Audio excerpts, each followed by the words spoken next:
म्हणतं काय चाललं काय नाही ताई लाव बरं फोन लावीन संध्याकाळी आता नको माझी गेम चालू आहे. अरे कर म्हणती तू गेम फोन लाव पोरीला पोरग लेकरू घासातून घास येत होतं मरणाची जीव लावला भावाला देणी यावं का नाही तुला फोन लाव हॅलो हॅलो अगं फोन तर उचलू देशील.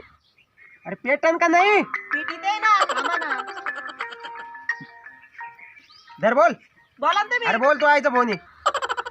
हा रिंग वाजते बाबा हॅलो हा जावई आहे का हा पाहुणा नाही मी आई हा बरं आहे का हा भाऊ बरा आहे का हा मी बरी आहे हा ते गाड्या बरं आहे फोन लाव म्हणलं तर नुसतं हातपाय आदळ येत आहे हा अगं नाही बडबड करीत मी त्याला व ते फोन लावित नव्हतं तू बरी आहे का हा पाहुणा बरे आहेत हा तिकडे का आता पाहुणा काय म्हणतात काय माहिती जमणार नाही म्हणा.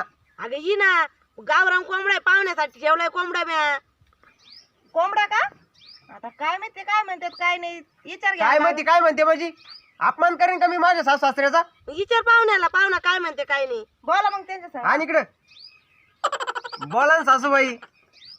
हा मग काय म्हणता नाही जमत का अहो येणार म्हणजे काय बरं आहे का तुम्ही या म्हणले ना आम्ही येणार नाही ये लगेच निघा तो.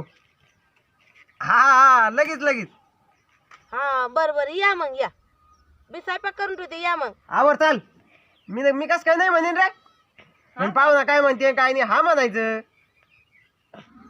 धर बाबा धर तो फोन किती पडलं बी खाली ते डबड हा बाय दाजीन ते येऊ राहिले तर तो कोंबडा धरावा लागन आता मा कोंबडा का मग आता काय करतो ते पाहुण्याला कोंबडा कापाला मी म्हणले मग या म्हणून चल दाजीची इथं गेलो होतो त्याच्या आईने पिठलं चारलं मला आणि तू कोंबडा कापतेल ना मा. अरे पिठलं चाललं का जाऊ दे एखाद्या बाई नसन काही चाल धर तो कोंबडा घास राहून देत आता चल घरी एकदा जाणार खालचं झाडून घेऊ नाही तर सगळ्यात तुडून घेते चल उठ फटाफट आवरावं लागेल पाहुणा ती यायचे म्हणले धर तो हे कर शेण उचल आणि कोंबड्या धर चल गं बरं,